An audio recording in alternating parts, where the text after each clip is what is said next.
Today's story begins with our hero, Jesus, and some of Jesus' closest disciples coming down a mountain. Why is that important? Well, it's because of what happened on the mountain. You might remember the story of the time when Jesus and his friends were on a mountain, and then Jesus' face and clothes began to glow, and Jesus himself became as bright as lightning in the sky. Do you remember that? Jesus' disciples had been sleeping, but they weren't anymore. They were wide awake. Then a cloud came down and surrounded Jesus, and God's voice boomed from the cloud. So when they came down that mountain, they were faced with what seemed like a huge problem. And it was. Let's hear what the actual words of the Bible have to say, and then we'll talk a little bit more about it. It says, "The next day, Jesus and the 3 disciples went down from the hill, and a large crowd met Jesus. A man shouted from the crowd, 'Teacher, I beg you, look at my son, my only son.'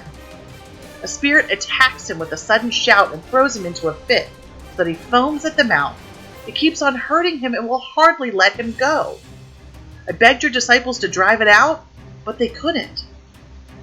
Jesus answered, "How unbelieving and wrong you people are! How long must I stay with you? How long do I have to put up with you?" Then he said to the man, "Bring your son here." As the boy was coming, the demons knocked him to the ground and threw him into a fit. Jesus gave a command to the evil spirit, healed the boy, and gave him back to his father. All the people were amazed at the mighty power of God. Okay, we know that sometimes the Bible is written in words that we need to help each of us understand a little bit, right? So let's talk about what happened in the story. A father came to Jesus, begging Jesus to heal his son, who was controlled by something that was causing the boy to harm himself and other people around him. This something evil wanted to destroy him. This desperate father went to Jesus' disciples, but they either were, or more likely felt, powerless against such a big problem. Jesus wasn't fazed at all. In fact, Jesus basically said, "Come on, guys. Why don't you believe? We need to adjust our perspectives." The father brought his son to Jesus, and they all saw for themselves what the spirit could do. The boy was thrown to the ground. He was out of control.